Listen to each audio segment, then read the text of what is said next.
Рада всех приветствовать на канале. Сегодня я буду обрезать розы.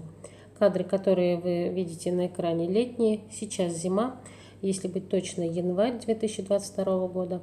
И основную часть своих роз я уже обрезала. В условиях теплых южных зим розы укрывать не приходится, и поэтому есть возможность обрезать их всю зиму, не дожидаясь весны и не делая обрезку в авральном режиме. Обрезать сегодня буду шраб Мадам де Сталь. Очень красивая роза. Справа вы видите куст до цветения. Так он выглядел. И вот так куст выглядит сейчас. Побеги 3,5 метра и выше.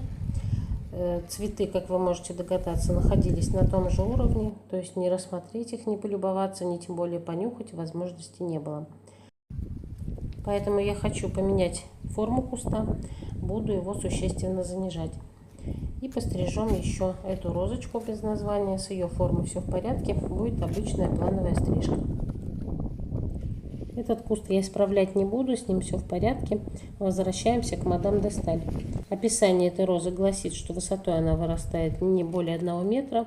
В моем же случае это 3-метровый мощный куст с толстыми мощными стволами, которые начинают ветвиться на высоте 60-70 сантиметров от земли. Это результат высокой обрезки прошлых лет, когда при обрезке оставлялись слишком длинные высокие побеги.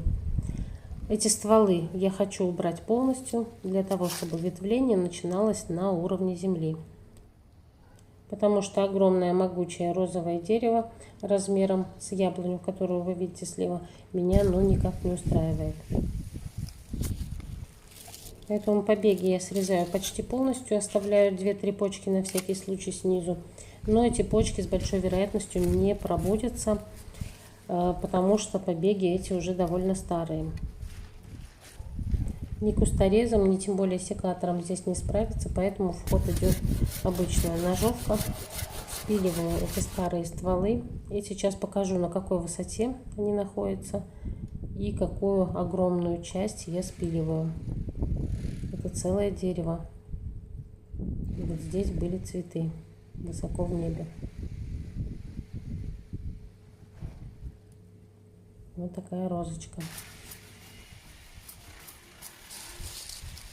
Весной будет видно, какие почки пробудились, либо оставшиеся на этих старых стволах, либо из основания куста пойдут новые побеги. И их я уже буду формировать в новый куст, такой, который меня устраивает.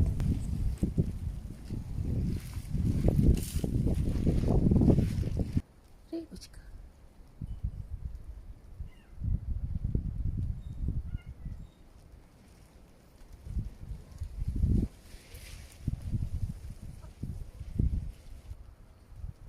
Вот здесь хорошо видны пеньки от прошлогодней обрезки, от высокой обрезки.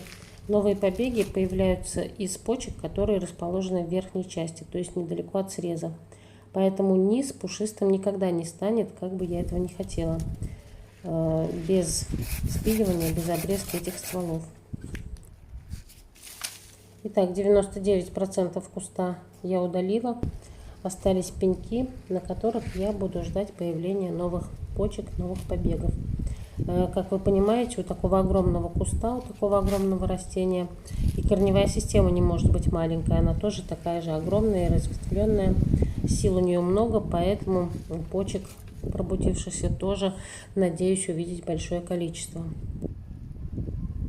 Но даже если этого не случится и в рост пойдет всего 2-3 почки, но буду выращивать новый куст, формировать из них. Второй кустик. Роза без названия, здесь ничего необычного. Вот этот побег сформировался и вырос за 1 сезон, за прошлое лето. И в верхней его части уже хорошо видны набухшие почки, готовые проклюнуться, расти. Поэтому при поздней обрезке очень жалко их срезать, эти почки большие. И велика вероятность оставить слишком высокие, слишком длинные побеги из-за того, что там уже почти началась вегетация. Поэтому я стараюсь с обрезкой не затягивать. Тем более есть возможность ее осуществлять всю зиму, почти всю зиму.